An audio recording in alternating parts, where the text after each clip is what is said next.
Hello बच्चों, welcome back to the R K science classes. मैं हूं Rohit Mehta and you are watching the YouTube channel of R K science classes. दोस्तों, आज हम लेकर आए हैं लेक्चर नंबर 12 बायो का चैप्टर नंबर 5 जो है उसके लिए लेक्चर नंबर 12 लेकर आए हैं। और अब हम जो पढ़ रहे हैं, जो हमारा टॉपिक चल रहा है वो है म्यूटेशन, उत्परिवर्तन।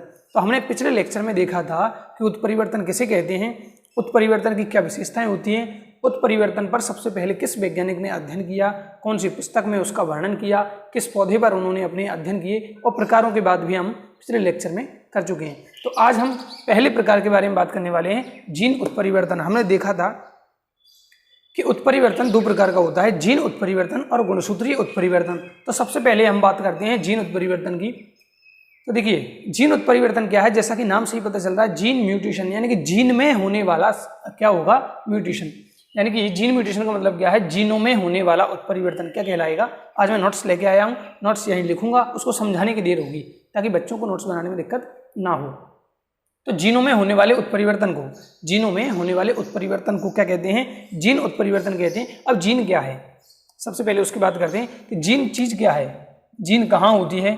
तो देखिए, ये हमारा कोई डीएनए है, ये हमारा क्या है, कोई डीएनए है। इस डीएनए पर कहीं कहीं क्या होते हैं, जीन होते हैं। जैसे मान लो ये कोई ए जीन है, इसी प्रकार ये मान लो यहाँ पर कोई बी जीन बैठा होगा। ऐसा बहुत सारे जीन हो सकते हैं, ऐसे बहुत सारे जीन हो सकते हैं प्रत्येक कोशिका में, प्रत्येक कोशिका में प्रत्येक गुणसूत्र के ऊपर क्या हो सकते हैं, ऐसे जीन हो सकते हैं। जैसे मैंने इसको नाम दिया ए जीन, इसको नाम दिया बी जीन। अब देखिए, मैं ए जीन को यहाँ पर जूम करता हूँ, इस जो जीन है इसको मैं यहाँ पर जूम करता हूँ। तो यहाँ पर क्या होता है, प्रत्येक जीन में या डीएनए में क्या होता है, नाइट्रोजनी क्षारकों के क्रम होते हैं। जैसे A T C ji, ji C T A सी जी, ऐसे मान लो कुछ भी क्रम हो सकता है, कुछ भी क्रम हो सकता है। अब देखिए, दूसरी साइड कौन से होंगे इससे जुड़े हुए, जैसे ए के साथ हमेशा कौन बॉन्ड बनाता है, टी बनाता है। इतना शायद आपको आता होगा, आई होप, मैं ऐसी उम्मीद कर रहा हूं कि इसके बारे में थोड़ी सी आपको नॉलेज जरूर होगी। टी के साथ कौन जुड़ेगा, ए जुड़ेगा, सी के साथ जी जुड़ेगा, जी के साथ सी, सी जी ए टी, यहाँ पर जी और यहाँ पर सी। ये हमारा मान लो, ये हमारा जीन ए है, ये हमारा जीन कौन सा है, ए है। तो अब देखिए, जीनों में होने वाला उत्परिवर्तन, यानी कि इस संरचना में अगर कोई चेंज हो जाए, ये यहाँ से यहाँ तक क्या है, ये यहाँ से यहाँ तक जीन है और ये डीएनए आगे चलता रहेगा ऐसे। लेकिन हम केवल किसकी बात कर रहे हैं, ये टोटल यहाँ से यहाँ तक क्या है, हमारा जीन ए है। ये हमारा कौन सा जीन है, ए है। तो यहाँ पर क्या होगा, न्यूक्लियोटाइड्स का या नाइट्रोजनी क्षारकों का यहाँ पर एक क्रम होगा, नाइट्रोजनी क्षारकों का यहाँ पर ये क्रम होगा। अब एक बार मैं बता देना चाहता हूँ नाइट्रोजनी क्षारक क्या है, कितने प्रकार के हैं, कौन कौन से हैं। तो इधर चलते हैं हम कि नाइट्रोजनी क्षारक, देखिए ऐसे क्षारक हैं जिनमें नाइट्रोजन उपस्थित होती है। और दूसरी बात, ये दो प्रकार के होते हैं। कितने प्रकार के होते हैं, दो प्रकार के होते हैं। कौन कौन से होते हैं, प्यूरिन और प्रिमिडीन, दो प्रकार के नाइट्रोजनी क्षारक होते हैं। एक तो होता है प्यूरिन और दूसरा होता है प्रिमिडीन। प्यूरिन में ए और जी, प्यूरिन में कौन आते हैं, ए और जी आते हैं, जबकि प्रिमिडीन में कौन आते हैं, सी और टी आते हैं। प्यूरिन में कौन कौन आते हैं, ए और जी। अब ए और जी, इनका मतलब क्या है, ए का मतलब है एडेनिन और जी का मतलब है ग्वानिन। एडेनिन और ग्वानिन दोनों कौन से प्रकार के नाइट्रोजनी क्षारक हैं, तो ये प्यूरिन प्रकार के नाइट्रोजनी क्षारक हैं। और प्रिमिडीन की बात करते हैं तो प्रिमिडीन में सी का मतलब है साइटोसिन, साइटोसिन, और टी का मतलब है थायमिन। टी का मतलब क्या है, थायमिन। और याद करो, जब हम डीएनए और आरएनए की संरचना में अंतर पढ़ते हैं तो हम लिखते हैं कि डीएनए में थायमिन पाई जाती है, जबकि आरएनए में थायमिन के स्थान पर यूरेसिल पाया जाता है, यूरेसिल नाइट्रोजनी क्षारक पाया जाता है। तो ये तुम्हें थोड़ा सा नॉलेज होगी, इसके बारे में थोड़ी सी नॉलेज होगी, नहीं है तो इतना सा जान लो कि जो नाइट्रोजनी क्षारक होते हैं वो दो प्रकार के होते हैं, प्यूरिन और प्रिमिडीन। प्यूरिन में कौन आता है, एडेनिन और ग्वानिन आते हैं, जबकि प्रिमिडीन में साइटोसिन और थायमिन आते हैं। अब दूसरी बात, यहां पर देखो हमने क्या लिखा है, ए के साथ टी जोड़ा है, ए के साथ टी जोड़ा है, और सी के साथ जी जोड़ा है, सी के साथ जी या जी के साथ सी जोड़ा है। मतलब एक प्यूरिन हमेशा प्रिमिडीन के साथ, एक प्यूरिन हमेशा प्रीमिडीन के साथ बॉन्ड बनाएगा और एक प्रीमिडीन हमेशा प्यूरिन के साथ बॉन्ड बनाएगा। प्यूरिन किसके साथ? प्रीमिडीन के साथ, और प्रीमिडीन किसके साथ? प्यूरिन के साथ। जैसे ए क्या है हमारा? ए है हमारा प्यूरिन, और ए किसके साथ जुड़ा है? टी के साथ, और तो टी क्या है हमारा? प्रीमिडीन। यानी कि एक प्यूरिन प्रीमिडीन के साथ, एक प्यूरिन प्रीमिडीन के साथ, ऐसे ही बॉन्ड बनाते रहते हैं। और प्रीमिडीन प्यूरिन के साथ, प्यूरिन प्रीमिडीन के साथ। अब देखिए क्या होता है, जो ए और टी जब बॉन्ड बनाएंगे, जब ए और टी बॉन्ड बनाएंगे तो हमेशा इनके मध्य एक डबल बॉन्ड पाया जाता है। जब भी ए और टी बॉन्ड बनाएंगे तो इनके मध्य क्या पाया जाता है? एक डबल बॉन्ड पाया जाता है। जबकि सी और जी जब जुड़ेंगे तो इनके मध्य एक ट्रिपल बॉन्ड पाया जाता है। ये भी याद रखना है। ए और टी के साथ कौन सा बॉन्ड? Double hydrogen bond. और सी और जी के मध्य, या उल्टा कह दें जी और सी के मध्य, या टी और ए के मध्य, उल्टा भी पढ़ सकते हैं हम। तो ए और टी या टी और ए के मध्य डबल बॉन्ड पाया जाता है, डबल हाइड्रोजन बंध पाए जाते हैं। जबकि सी और जी या जी और सी के मध्य ट्रिपल हाइड्रोजन बंध पाई जाती है। तो देखिए अब बात करते हैं हम, इतना क्लियर हो गया होगा कि दो प्रकार के नाइट्रोजन क्षारक हैं, प्यूरिन और प्रीमिडीन। चलिए, और प्यूरिन किसके साथ बॉन्ड बनाएगा? प्यूरिन बॉन्ड बनाएगा प्रीमिडीन के साथ, और प्रीमिडीन बॉन्ड बनाएगा प्यूरिन के साथ। ए हमेशा जुड़ेगा टी से डबल बॉन्ड के द्वारा, और सी हमेशा जुड़ेगा जी से ट्रिपल बॉन्ड के द्वारा। तो चलिए अब चलते हैं हम यहां पर कि जीन उत्परिवर्तन हो क्या रहा है। तो इस क्रम में ये हम कहेंगे इसको डीएनए अनुक्रम। इसको क्या कहेंगे? डीएनए अनुक्रम। इसको कहेंगे हम डीएनए अनुक्रम, क्योंकि जो जीन है वो किसका पार्ट है? संपूर्ण जो डीएनए है उसका पार्ट है। और डीएनए में यहाँ पर एक निश्चित क्रम है, तो इसको हमने कह दिया डीएनए अनुक्रम। यह संपूर्ण डीएनए का एक निश्चित क्रम होता है जिसको कहते हैं डीएनए अनुक्रम, और अंग्रेजी में इसको कहते हैं डीएनए सीक्वेंस। डीएनए सीक्वेंस यानी कि एक सीक्वेंस में स्थित होते हैं, और ये हर एक जीव में पाए जाते हैं, हर एक कोशिका में पाए जाते हैं। प्रत्येक कोशिका में होते हैं, केंद्रक में स्थित होता है। जो हम धागा बनाते हैं, हम जब ये हमारी मान लो कोशिका है तो हम यहाँ पर केंद्रक बनाते हैं, तो इसमें हम जो धागा बनाते हैं ये क्रोमेटिन कहलाता है, क्रोमेटिन पदार्थ। और जब ये कोशिका विभाजन कर रही होती है या विभाजन करती है तो ये किस अवस्था में आ जाते हैं? ये ऐसी कंडीशन में आ जाते हैं। तो इस धागे को अगर खोल के देखें तो ऐसा क्रम पाया जाता है। इसमें क्या पाया जाएगा? एक प्रकार का डीएनए अनुक्रम पाया जाएगा। ये नाइट्रोजन क्षारक स्थित होते हैं। अब देखिए, अगर मैं यहां पर क्या करूं, इसके संरचना में कोई भी चेंज कर दूं, जैसे मान लो मैंने एक नाइट्रोजन क्षारक को यहां से हटा दिया, कब हटेगा? उत्परिवर्तन के द्वारा। अचानक कुछ ऐसे परिवर्तन हो जाते हैं जिससे ये नाइट्रोजन क्षारक यहां से हट जाता है, तो क्या हो गया? उत्परिवर्तन। अब देखिए अब क्या होने वाला है, जैसे ही इसमें उत्परिवर्तन होगा तो नया क्रम क्या बनेगा वो देखिए। ए, अब मैं टी की जगह कुछ और ला सकता हूं। जैसे उत्परिवर्तन होगा तो टी की जगह मान लो मैंने क्या लिख दिया? सी लिख दिया। क्या लिख दिया? सी। और बाकी के सी जी जी सी, मैं इतना सा ही लिख देता हूं, ज्यादा लंबा नहीं लिख रहा, इस पार्ट को नहीं लिख रहा। क्या किया हमने? टी की जगह उत्परिवर्तन के द्वारा क्या आ गया? सी। तो अब देखिए इसका दूसरा जो पूरक अनुक्रम है वो क्या है? टी। ए के साथ क्या जुड़ेगा? टी। अब यहां पर टी के साथ ए था, लेकिन यहां पर टी की जगह कौन हो गया? सी हो गया। तो अब सी के साथ कौन जुड़ेगा? जी जुड़ेगा। जी जी सी सी जी। इतना क्लियर है? तो मतलब इस कंडीशन को हम क्या कहते हैं कि जीनों में होने वाला उत्परिवर्तन जीन उत्परिवर्तन कहलाता है। अगर यहां इस संरचना में, इस जीन में उत्परिवर्तन हो रहा है तो इसको हम क्या कहते हैं? जीन उत्परिवर्तन कहते हैं। और इससे सामान्य जो जीन है, जो इससे जीन सामान्य उत्पाद यानी कि प्रोटीन नहीं बना पाती है। अब देखिए प्रोटीन कैसे बनता है, तो याद करिए, ये हमारी मान लो कोशिका है, अभी तुम्हें याद होगा नहीं, ये हमारा क्या है? केंद्रक है। यहां पर क्या पाया जाता है? ये मान लो मैंने एक डीएनए बना दिया है। क्या बना दिया है? डीएनए बना दिया है। अब जैसे ये डीएनए है, डीएनए में कोडॉन पाए जाते हैं, यानी कि 3 के समूह को हम एक कोड कहते हैं, एक कोडॉन कहते हैं। इसको क्या कहते हैं? इसको एक कोडॉन। 3 नाइट्रोजनी क्षारकों का समूह, 3 नाइट्रोजनी क्षारकों का समूह क्या कहलाता है? कोडॉन कहलाता है। और एक कोडॉन से क्या है? एक एमिनो एसिड कोडित होता है। मेरे ख्याल से लैंग्वेज थोड़ी समझ में नहीं आ पा रही होगी बच्चों को, जब पहली बार पढ़ते हैं तो थोड़ा सा प्रॉब्लम होती है कि कैसे बन रहा है। डीएनए से क्या बनेगा? एमआरएनए बनता है, एमआरएनए से क्या बनता है? प्रोटीन बनता है। तो बेटा यहाँ से थोड़ी देखो, समझने की कोशिश करो क्या कहना चाहता हूँ मैं। जो हमारा डीएनए है, डीएनए से सबसे पहले क्या बनता है? आरएनए बनता है। डीएनए से क्या बनता है? एमआरएनए बनता है। और देखिए ये डीएनए कहाँ स्थित होता है? ये डीएनए केंद्रक में स्थित होता है। और यहाँ हमें पता है कि केंद्रक छिद्र पाए जाते हैं, और यहाँ से इस डीएनए से क्या बन जाता है? एक धागा बनता है जिसे हम mRNA मैसेंजर RNA कहते हैं। DNA से क्या बनता है? mRNA। और अब ये mRNA कहाँ आता है? केंद्रक से बाहर आ जाता है, कहाँ पर? कोशिका द्रव्य में। तो DNA से क्या बना? mRNA। और mRNA कहाँ चला जाता है? कोशिका द्रव्य में। अब कोशिका द्रव्य में जैसे ही ये आता है तो इसके चारों तरफ या इसके दोनों तरफ क्या जुड़ जाते हैं? ऐसे राइबोसोम स्थित हो जाते हैं। क्या जुड़ जाते हैं? राइबोसोम। मतलब जूम करके मैं दिखाऊं तो ये मान लो कोई mRNA है, तो इस पर कौन स्थित हो जाते हैं? जैसे ही ये कोशिका द्रव्य में आता है तो इस पर ऐसे राइबोसोम जुड़ जाते हैं। क्या जुड़ जाते हैं? राइबोसोम जुड़ जाते हैं। अब राइबोसोम क्या करता है? राइबोसोम इस mRNA पर जो भी सूचना होगी उसको पढ़ता है। ध्यान से सुनना मेरी बातों को, आज का लेक्चर बहुत तगड़ा वाला है ना। और पहली बार पढ़ रहे हो तो ध्यान से पढ़ो।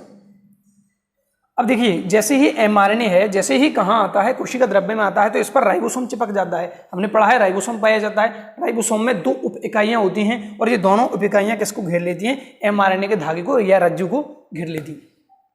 अब ये mRNA पर क्या है? यहाँ पर वैसे इसको पढ़ने के लिए भी जगह होती है, लेकिन अभी इतना डीप में नहीं जा रहे हैं, अगले चैप्टर में चलेंगे डीप।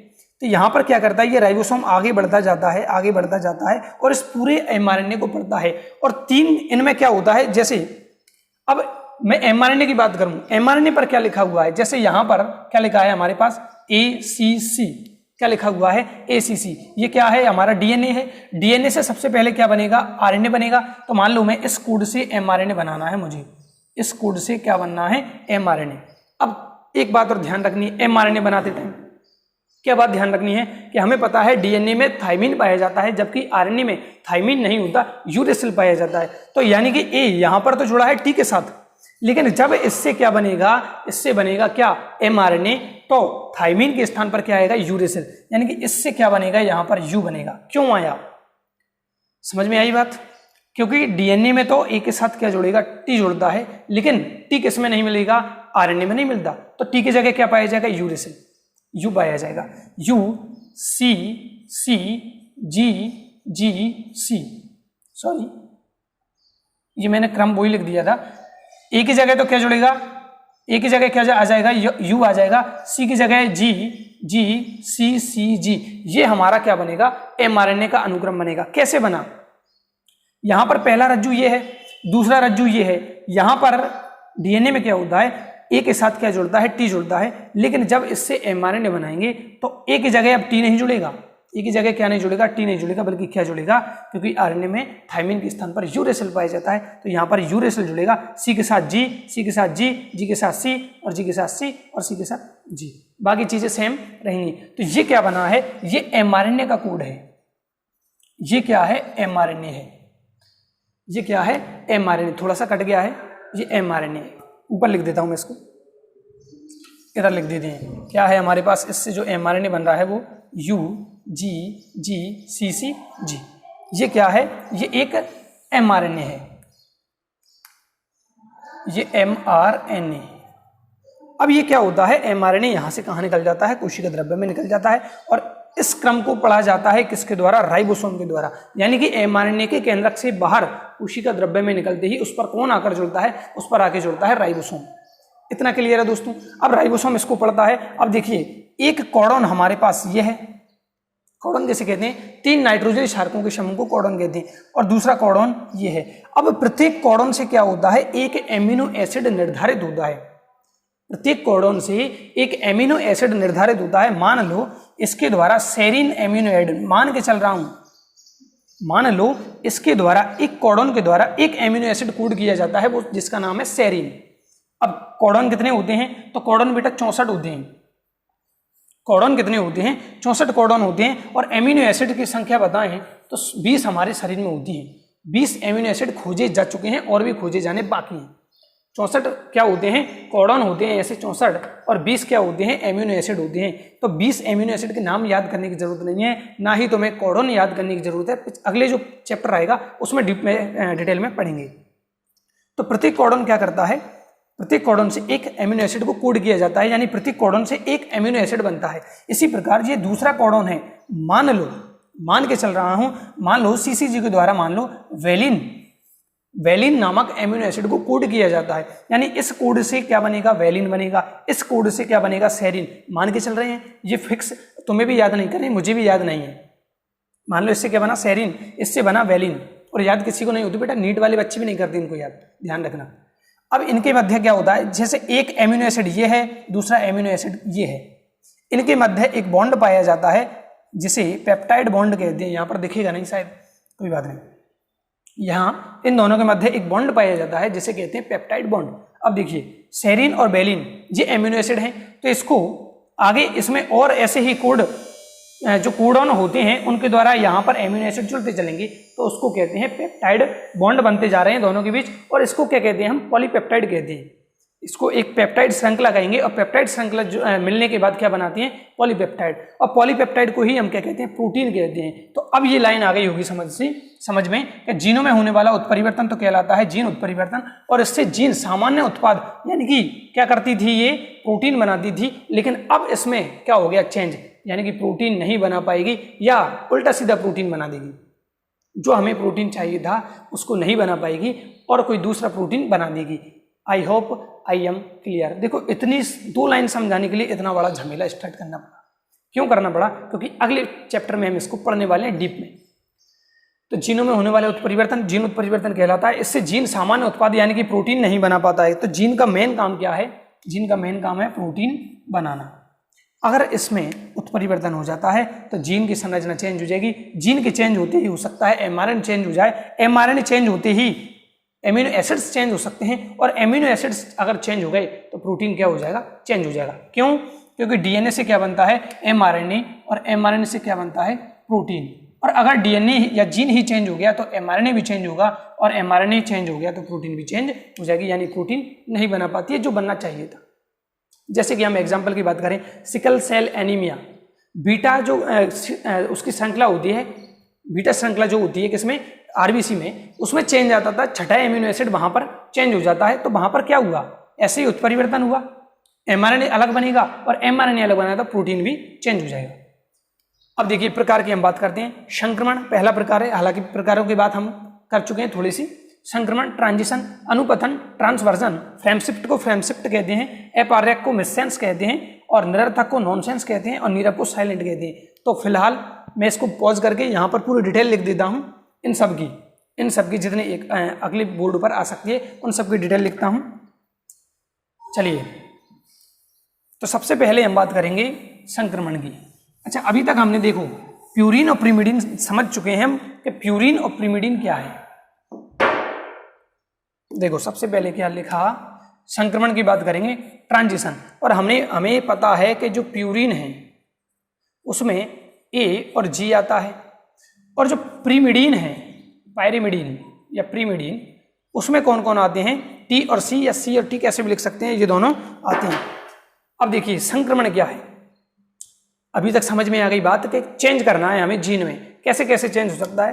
अब देखिए अगर प्यूरिन की जगह है प्यूरिन आ जाए, जैसे कि मैं एक कोड ले लेता हूं, पहले यहां पर कोड ले लेता हूं ATCG, ये ले लिया मैंने, ठीक है। यहां पर क्या जुड़ेगा, टी, या फिर इसको लेने की इस बार अब जरूरत है नहीं, क्यों, यहीं पर शो कर देंगे हम। तो देखिए ए की जगह अगर जी आ जाए और टी की जगह सी, या सी की जगह है टी, या ए की जगह जी, या जी की जगह ए, मतलब मैं क्या कहना चाह रहा हूं, देखिए संक्रमण में क्या होता है, कैसे उत्परिवर्तन होता है। एक प्यूरिन के स्थान पर दूसरा प्यूरिन, एक प्यूरिन के स्थान पर दूसरा प्यूरिन, या एक प्रीमिडीन के स्थान पर दूसरा प्रीमिडीन आ जाए, तो इस प्रकार के उत्परिवर्तन को हम संक्रमण कहते हैं। क्या कहते हैं, संक्रमण। अब देखिए मैं दोबारा लिख देता हूं कोड को, इधर लेके ATCG, कुछ भी कोड ले सकते हैं, कुछ भी सिंपल सा लिया मैंने। अब देखिए मैं क्या कह रहा हूं, क्या संक्रमण कब कहेंगे, जब एक प्यूरिन के स्थान पर दूसरा प्यूरिन आ जाए, और या फिर क्या हो, एक प्रीमिडीन के स्थान पर दूसरा प्रीमिडीन आ जाए, तो इसको कहेंगे हम संक्रमण, ट्रांजिशन। देखिए प्यूरिन कौन कौन होते हैं, ए और जी होते हैं, बिल्कुल ए इसमें है और जी इसमें है, और इसमें प्रीमिडीन कौन होते हैं, टी, और कौन होता है सी। ये देखो चारों प्रकार के हैं। अब इसको ट्रांजिशन कैसे करें, कैसे बनाएं? तो देखो मैं क्या कह रहा हूं, एक प्यूरिन के स्थान पर दूसरा प्यूरिन, ये क्या है हमारा एक प्यूरिन है, इसके स्थान पर इसको हटा के क्या लिख दूं मैं, GTCGATCG। ये लो, एक के स्थान पर कौन आया, जी आया, एक स्थान पर कौन आया, जी, यानी कि प्यूरिन के स्थान पर कौन आ गया, प्यूरिन आ गया, तो इसको मैं कहूंगा संक्रमण। अब सीधा क्वेश्चन आता है बोर्ड पेपर में, ध्यान से सुनना बात को, AGCTTCGA, और वो इधर लिख के देगा एरो लगा के, क्या लिख के देगा, ध्यान से सुनना, ACGT और फिर T और G, यहां पर दिया उसने CG और यहां पर दे दिया उसने एक स्थान पर G। अब वो पूछेगा कि ये किस प्रकार के उत्परिवर्तन को दर्शा रही है, ACGTTCGG, ये किस प्रकार का उत्परिवर्तन है, उसने क्वेश्चन दे दिया, ये किस प्रकार का उत्परिवर्तन है, या दिया गया प्रश्न किस प्रकार के उत्परिवर्तन को प्रदर्शित करता है। तो हमें क्या करना है, पहचानना पड़ेगा। सबसे पहले तो परिभाषा याद होनी चाहिए कि एक प्यूरिन के स्थान पर दूसरा प्यूरिन आ जाए, या एक प्रीमिडिन के स्थान पर दूसरा प्रीमिडिन आ जाए। ध्यान से सुना, प्यूरिन के स्थान पर प्यूरिन और प्रीमिडिन के स्थान पर प्रीमिडिन, तब ये संक्रमण है। अभी दूसरा प्रकार पे नहीं गए हम। तो देखिए ACCGG और TTCG AG, मतलब हमें क्या पता चल गया कि ए के स्थान पर कौन आया है, इधर जी आया है, और ए क्या है हमारा प्यूरिन है, और उधर जी क्या है, वो भी हमारा प्यूरिन है। मतलब प्यूरिन की जगह किसने ले ली, प्यूरिन ने, तो हम लिखेंगे आंसर यह संक्रमण है। क्या है, ट्रांजिशन है।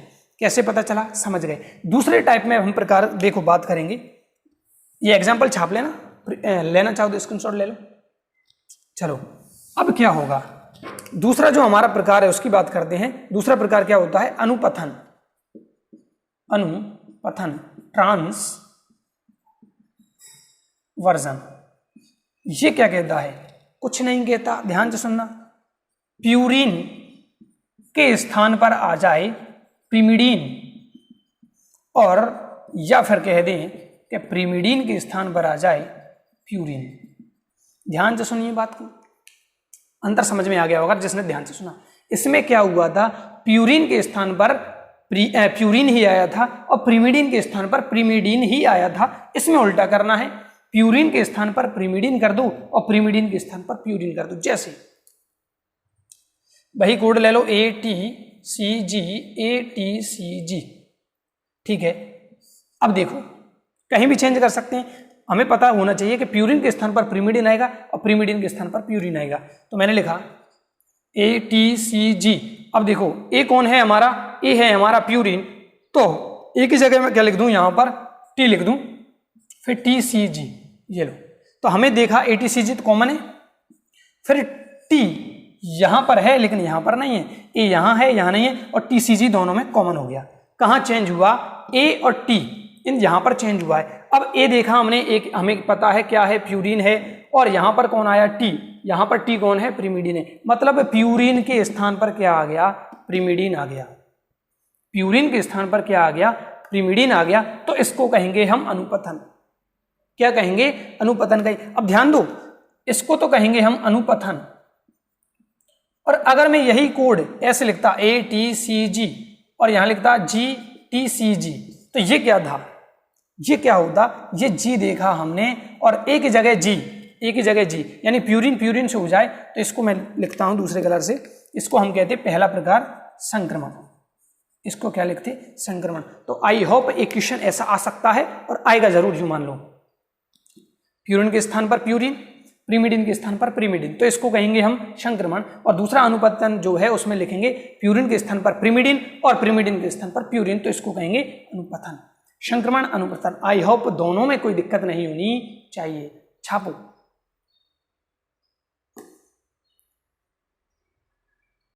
अब हम बात करते हैं तीसरे प्रकार की, जीन उत्परिवर्तन में तीसरा प्रकार क्या है हमारा, फ्रेम शिफ्ट उत्परिवर्तन। फ्रेम शिफ्ट उत्परिवर्तन। अब देखिए फ्रेम क्या है, यही बात करते हैं इसी में कि इस प्रकार के जीन उत्परिवर्तन। सबसे पहले तो ये बात हमें याद होनी चाहिए कि ये फ्रेम शिफ्ट जो उत्परिवर्तन है वो जीन उत्परिवर्तन का प्रकार है। तो इस प्रकार के जीन उत्परिवर्तन में एक न्यूक्लियोटाइड की या तो हानि हो जाएगी या फिर प्राप्ति हो जाएगी। मतलब या तो एक न्यूक्लियोटाइड या नाइट्रोजन क्षारक कम हो जाएगा या फिर एक बढ़ जाएगा। से तो हानि या प्राप्ति से जीन या जीनों के कोड को पढ़ने का क्रम, कोड को पढ़ने का क्रम ही कहलाता है फ्रेम बदल जाता है। देखिए परिभाषा कुछ से छोड़ो, उसको छोड़ो, मैंने लिखा है यहाँ पर ATC, ये एक क्रम है 3 कोडॉन का, 3 मतलब नाइट्रोजन क्षारकों के समूह को क्या कहते हैं, कोडॉन कहते हैं। ATC GCC TTT AAT कुछ भी ले लो, यू नहीं लेना। यू क्यों नहीं लेना, क्योंकि ये हम बात कर रहे हैं DNA की, और अगर यू लेना है तो वो क्या बन जाएगा यहाँ पर mRNA या RNA बन जाएगा। और RNA 3 प्रकार के होते हैं, mRNA, tRNA, rRNA। तो देखिए इस प्रकार के जीन उत्परिवर्तन में एक न्यूक्लियोटाइड की हानि हो सकती है या फिर प्राप्ति हो सकती है। अब इसके आधार पर 2 प्रकार का होगा, अगर हानि होगी तो क्या कहेंगे और अगर प्राप्ति होगी तो क्या कहेंगे, उसको आगे बात करेंगे। तो जीन या जीनों के कोड को पढ़ने का क्रम या फ्रेम बदल जाएगा। ये हमारे पास एक क्या है, DNA है, और इसका क्रम क्या है, ATC GCC TTT AAT, कुछ भी क्रम ले सकते हैं हम, कोई दिक्कत वाली बात नहीं है। अब देखो या तो हानि होगी या प्राप्ति होगी, मैं दोनों को दिखा देता हूं। इधर हम ले लेते हैं हानि और इधर ले लेते हैं हम प्राप्ति।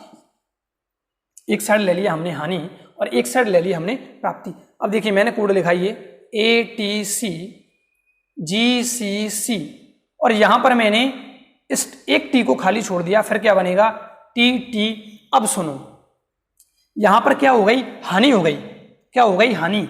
लेकिन कोडॉन कभी ऐसा नहीं होगा कि कोडॉन 2 का बन जाए, 2 न्यूक्लियोटाइड्स का कोडॉन कभी नहीं बन सकता, 3 न्यूक्लियोटाइड्स ही होंगे। तो यानी कि जो अभी मैंने खाली छोड़ी है जगह, ये तो यहां से गया, हानि हो गई इसकी, तो लेकिन अगले का जो कोडॉन, अगला कोडॉन है उसका नाइट्रोजन क्षारक यहाँ पर इसके साथ ऐड हो जाएगा। अब मैं इसको हटा दूंगा तो क्या बन गया, किसकी हानि हो गई, इस T की हानि हो गई, एक T की हानि हो गई। तो अब फ्रेम शिफ्ट हो गया, क्या बना TTA इधर से आ गया और ये बचा AT, और ऐसे इधर भी चलते रहेंगे।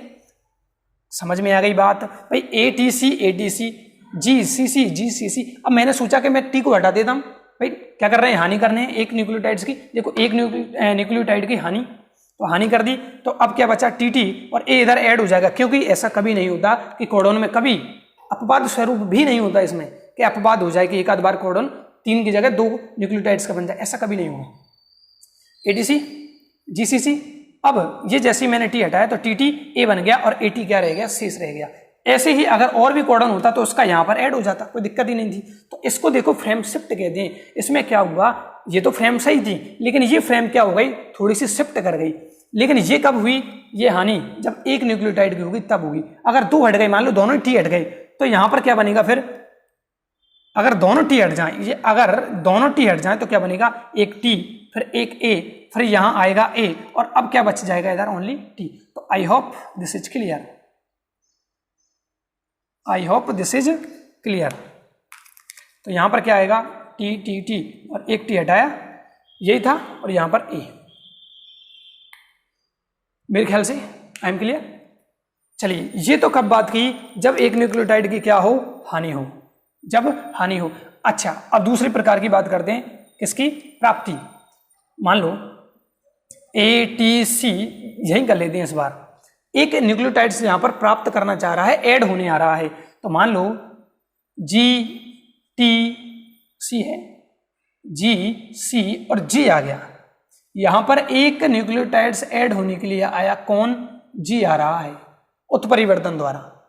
उत्परिवर्तन मैंने कहा ना, अचानक होने वाले परिवर्तन जो वंशागत होते हैं उत्परिवर्तन कहलाते हैं। अचानक कहीं से G आ रहा है, तो अब क्या होगा, G यहां पर ऐड हो जाएगा और ये C किसके साथ चला जाएगा, अगले वाले T और T इसके साथ चला जाएगा। फिर ये T क्या करेगा, AA के साथ चला जाएगा, TAA, और ये वाला T अब क्या रह जाएगा, अकेला रह जाएगा।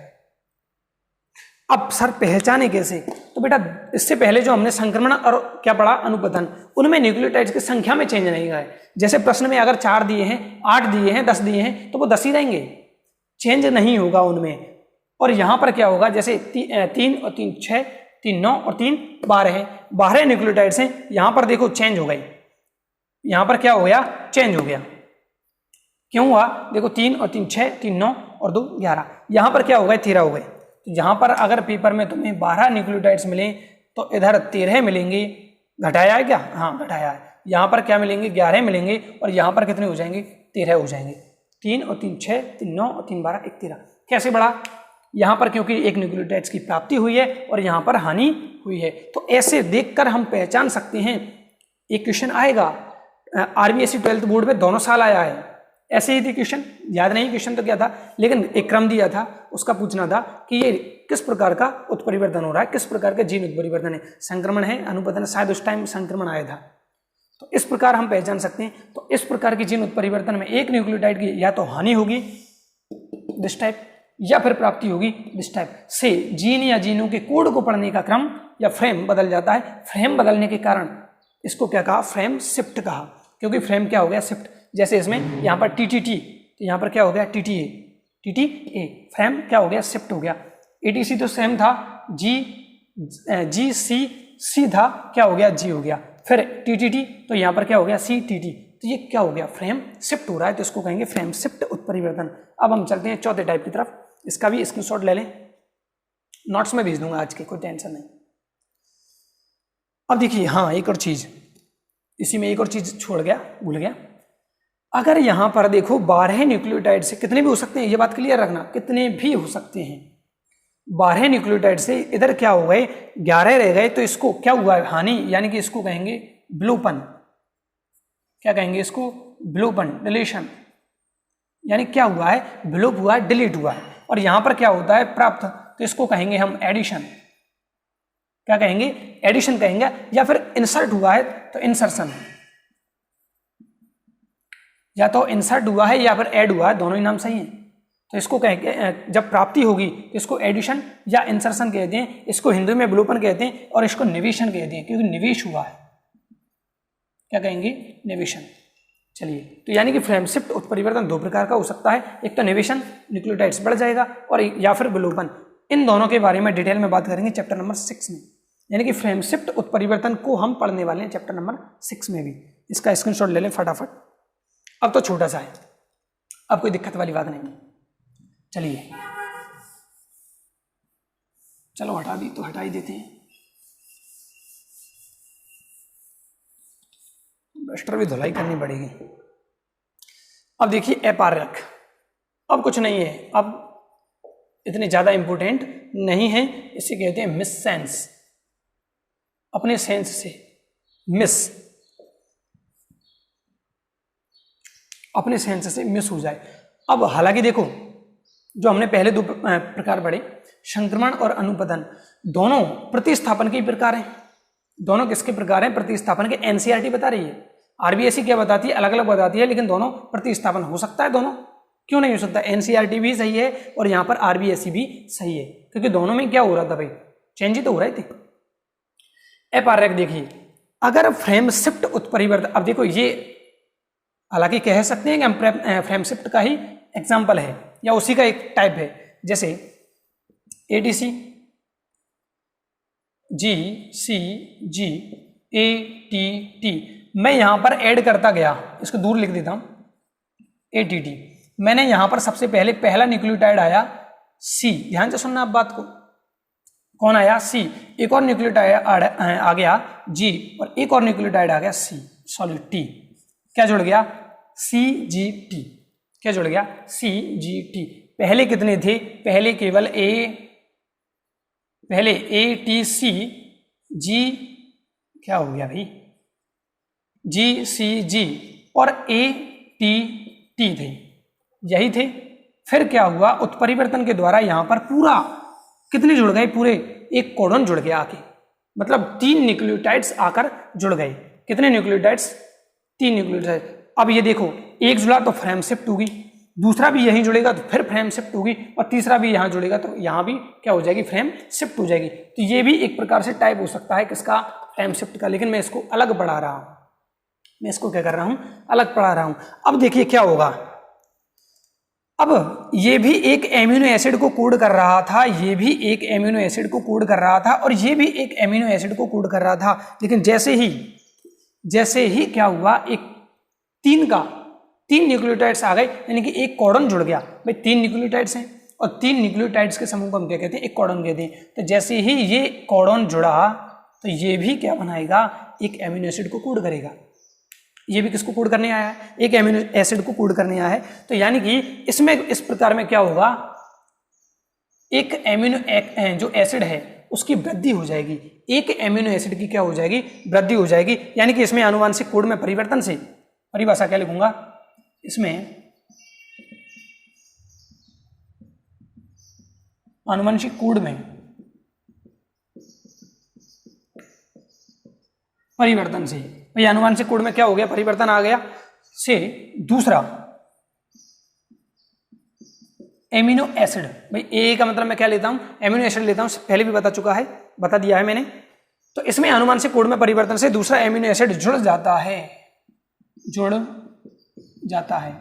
क्यों जुड़ा, समझ में आ गई होगी बात। तो फ्रेम शिफ्ट का ही एग्जाम्पल मान सकते हैं इसको, फ्रेम शिफ्ट का ही एक प्रकार है कौन, अपार्यक, मिस सेंस, अपने सेंस से मिस हो गया, थोड़ा सा अपने सेंस से थोड़ा सा मिस हो गया, यानी कि इसमें एक न्यूक्लिक जो एमिनो एसिड है वो नया जुड़ गया।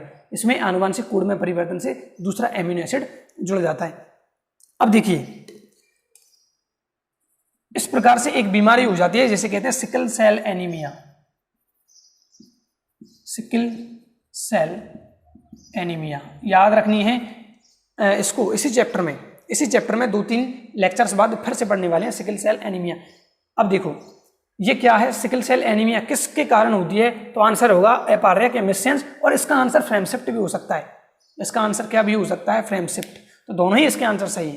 हालांकि वैसे एनसीईआरटी क्या मानेगी, फ्रेम शिफ्ट मानेगी, एनसीईआरटी क्या मानेगी, फ्रेम शिफ्ट। तो दोनों तरीके से याद रखो, ऑप्शन में अगर दोनों में तो फिर चक्कर पड़ जाएगा, तो फिर क्या करना है, अपार्यक, और अगर केवल क्या है फ्रेम शिफ्ट, तो फिर क्या होगा, फ्रेम शिफ्ट आंसर होगा। ध्यान से सुनना इस बात को, अगर सिकल सेल एनीमिया आ गया तो आंसर अगर दोनों ऑप्शन में है तो अपार्यक, और अगर ये नहीं है तो ये होगा। लेकिन ऐसा कभी नहीं होगा कि ये ना हो, ऑप्शन में ये जरूर होगा, तो आंसर ये टिक करना है। अगर दोनों है तो फिर ये टिक करो।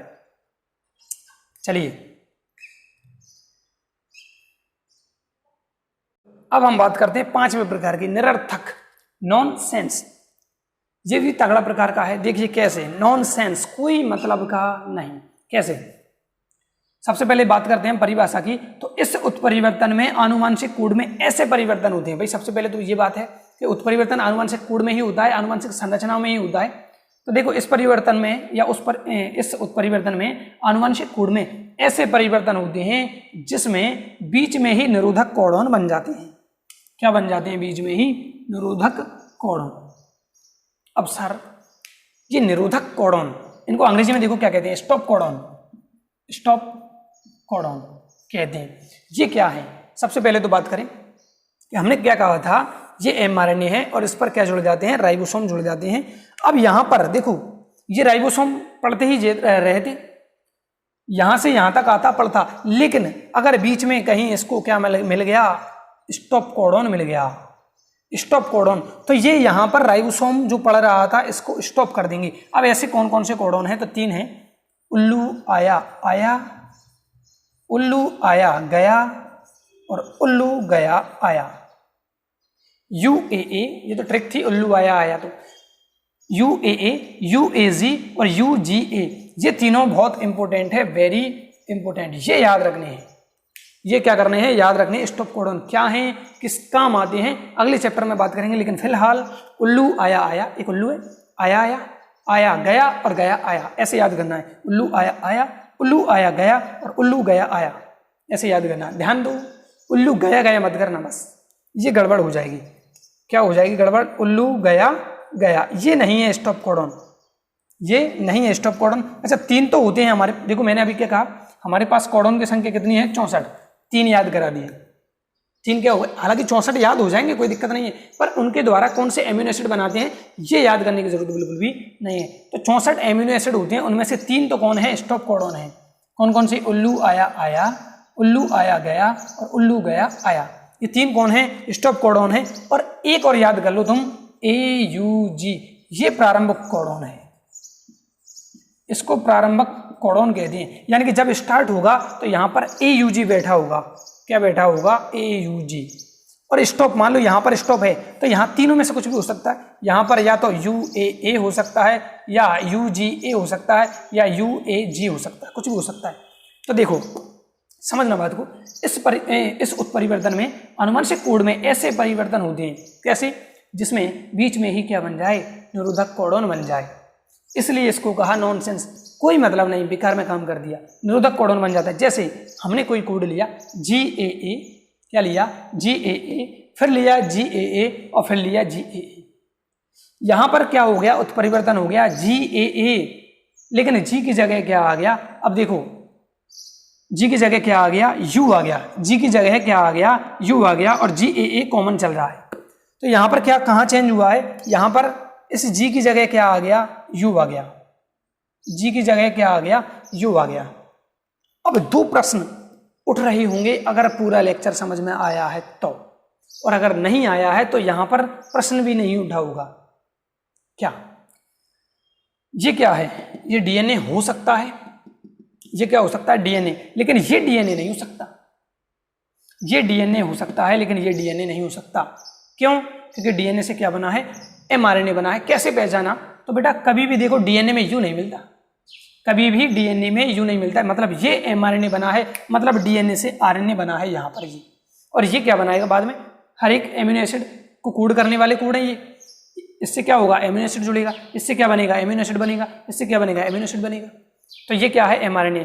तो G की जगह क्या आ गया U, और UAA क्या है, एक स्टॉप कोडोन है, तो क्या बन गए, निरोधक कोडोन या स्टॉप कोडोन। तो इस प्रकार के उत्परिवर्तन में क्या होता है, बीच में क्या बन जाता है, क्या बन जाएगा, निरोधक कोडोन या स्टॉप कोडोन बन जाते हैं। तो यहाँ पर क्या होगा, प्रोटीन संश्लेषण की जो क्रिया चल रही है वो भी स्टॉप हो जाएगी, यानी कि ये तब तक नहीं छोड़ते जब तक, अब देखो जब मान लो ये यहाँ पर दी एंड हो रहा है किसका, इस mRNA का, ये क्या है हमारा धागा किसका है, mRNA का, तो यहाँ पर मान लो यहाँ तक जाता, ये दी एंड है, तो यहाँ पर तो मिलना ही था, यहाँ पर तो स्टॉप कोडोन मिलना ही था, लेकिन यहाँ अगर उत्परिवर्तन के द्वारा बीच में ही क्या मिल गया, स्टॉप कोडोन मिल गया, तो अब ये प्रोटीन संश्लेषण की क्रिया बीच में ही रोक दी जाएगी, तो प्रोटीन बन जाते हैं, क्या है सॉरी, स्टॉप कोडोन या निरोधक कोडोन बीच में ही बन जाते हैं, तो क्या हो जाएगा, प्रोटीन संश्लेषण की क्रिया यहाँ पर रुक जाएगी। ये हो गया हमारा कौन सा टाइप, पांचवा टाइप था निरर्थक, और छठे में कोई दिक्कत नहीं है, इसको नोट कर लेना। स्टॉप कोडोन कौन थे, और एक मैंने एक्स्ट्रा बता दिया AUG प्रारंभिक कोडोन, और एक और चीज याद कर लो,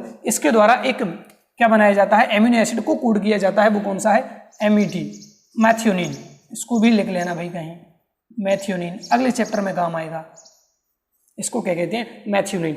AUG किसको कोड करता है, मैथ्योनिन को कोड करता है। एक और चीज, ये तीन स्टॉप कोडोन तो हैं, ये तीन स्टॉप कोडोन तो हैं, यानी कि इनके द्वारा किसी भी प्रकार के एमिनो एसिड को कोड नहीं किया जाएगा। स्टॉप करने आए हैं, प्रोटीन संश्लेषण की क्रिया में भाग लेने नहीं आए, मतलब भाग तो ले रहे हैं लेकिन इनका कौन क्या नहीं होता, एक भी एमिनो एसिड को कोड नहीं करेंगे। जब ये आएंगे तो एमिनो एसिड नहीं जुड़ेगा, ये क्या करेंगे, इस राइबोसोम को फ्री कर देंगे, जाओ बेटा हो गया तुम्हारा काम, प्रोटीन संश्लेषण कर दिया।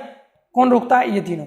लेकिन पैरामीशियम इसका अपवाद है, वहां पर इनके द्वारा एक कोड बनाया जाता है, उसको आगे चैप्टर में बात करेंगे हम, अगले चैप्टर में। छठे की बात करते हैं, छठा टाइप कौन सा है, ले लिया स्क्रीनशॉट, चलो छठा टाइप क्या है हमारे पास, क्या आता है, नीरव, साइलेंट, कुछ नहीं बेटे इसमें। तो ये क्या कहता है कि इसमें एक न्यूक्लियोटाइड्स में परिवर्तन से कोई लक्षण प्ररूपी उत्पन्न नहीं होता। अगर किसमें चेंज आ जाए, अगर DNA वगैरह की संरचना में चेंज आ गया तो यहाँ पर लक्षण प्ररूप प्रकट नहीं होता, यानी कि इसमें मार्कर चेंज कर लेते हैं, इसमें न्यूक्लियोटाइड में परिवर्तन से, ये इतना इंपॉर्टेंट नहीं है, इसमें न्यूक्लियोटाइड में परिवर्तन से कोई लक्षण प्ररूप प्रकट या उत्पन्न नहीं होते हैं, और लक्षण प्ररूप बोले तो फिनोटाइप, यानी कि हमें पता ही नहीं चलेगा बाहर से देखने पर कि इसमें कोई उत्परिवर्तन या जीन उत्परिवर्तन हुआ है या नहीं, क्योंकि क्या प्रकट नहीं हो रहा, फिनोटाइप। और हम क्या देखते हैं, फिनोटाइप देखते हैं। फिनोटाइप किसे कहते हैं, किसी भी जीव की बाह्य प्रतीति या बाह्य संरचना को या आकारिकी को क्या कहते हैं, फिनोटाइप। जैसे मेंडल वाले चैप्टर में हम पढ़ चुके हैं, हालांकि चैप्टर तो वही चल रहा है, लेकिन मेंडल ने जब समझाया था किसी भी जीव की बाह्य संरचना को क्या कहते हैं, फिनोटाइप कहते हैं। जैसे कि लंबा पौधा, ये और ये अगर बाहर से देखेंगे तो सेम नजर आएंगे, क्योंकि फिनोटाइप क्या दिखता है, पहला अक्षर दोनों में सेम है, कोई दिक्कत नहीं, समझा चुके हैं इसको। तो इसमें क्या होता है, इसमें न्यूक्लियोटाइड में परिवर्तन तो होगा लेकिन कोई फिनोटाइप प्रकट नहीं होता। तो ये 5 बहुत इंपोर्टेंट थे और बहुत अच्छे थे, मजा भी आता है। एक बार मैं रिवीजन करा देता हूँ। सबसे पहले बात करते हैं अपन प्रतिस्थापन की। उसके दो टाइप थी। प्रतिस्थापन क्यों कह रहा हूं? क्योंकि एनसीईआरटी दे रही है। प्रतिस्थापन उसमें दो टाइप कौन कौन से थे? संक्रमण, अनुबंधन, ट्रांजिशन और ट्रांसवर्जन। प्यूरिन से पहले टाइप में, प्यूरिन से और प्रीमिडीन का प्रीमिडीन से, जिसको कहेंगे संक्रमण। दूसरा था हमारे पास अनुबंधन। इसमें प्यूरिन के स्थान पर प्रीमिडीन और प्रीमिडीन के स्थान पर प्यूरिन, जिसको कहेंगे अपन अनुबंधन। तीसरा फ्रेमशिफ्ट, एक या तो कम हो जाए या एक ऐड हो जाए तो इसको कहेंगे, यानी विलोपन और निवेशन, दो टाइप का। फ्रेमशिफ्ट हो गई इसलिए इसको कहा फ्रेमशिफ्ट, उत्परिवर्तन। फिर हम चौथा कौन सा था? यहाँ है क्या? हाँ, चौथा एपार्क। इसमें क्या होगा? दूसरा एमिनो एसिड जुड़ जाता है, मतलब 3 न्यूक्लियोटाइड्स जुड़ गए तो क्या हो जाएगा?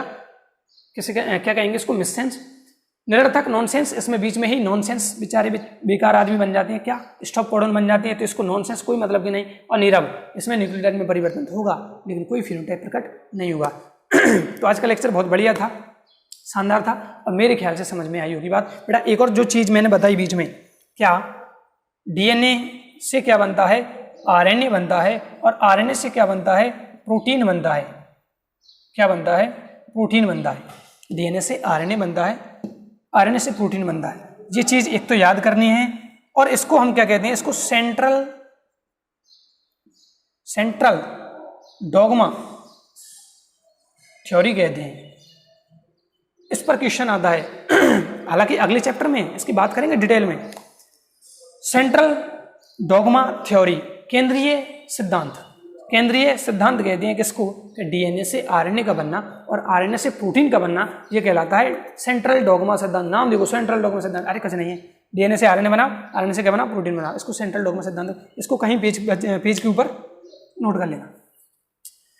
ठीक है, तो आज का वीडियो यहीं बंद करते हैं क्योंकि लेक्चर बहुत लंबा हो चुका है। वैसे तो 40-50 मिनट का हो चुका है। वैसे सोच रहा था कि आज और आगे पढ़ाऊंगा, लेकिन इसको समझाने में बहुत टाइम लगा क्योंकि मुझे पता है कि बच्चे डीएनए आरएनए की संरचना नहीं जानते हैं। डीएनए क्या है, डीएनए से आरएनए कैसे बनेगा, अब मैंने समझा दिया है कि डीएनए कहाँ होता है? केंद्रक में होता है। केंद्रक में ही एमआरएनए का निर्माण होता है और एमआरएनए फिर निकलता है कहाँ? कोशिका द्रव्य में बाहर। और कोशिका द्रव्य में जैसे ही वो धागा आता है उसको कौन घेर लेता है? राइबोसोम घेर लेता है। प्रोटीन संश्लेषण की क्रिया शुरू हो जाती है। तो आज का लेक्चर यहीं बंद करते हैं। देखते रहें हमारा यूट्यूब चैनल, और वीडियो अगर आपको पसंद आ रहे हैं तो लाइक करें और ज़्यादा से ज़्यादा बच्चों तक शेयर करें। मेरे वीडियोज़ को ज़्यादा से ज़्यादा बच्चों तक भेजें ताकि तुम्हें भी फायदा हो और दूसरे बच्चों को भी फायदा हो। तब तक के लिए जय हिंद, जय भारत, जय श्री राम।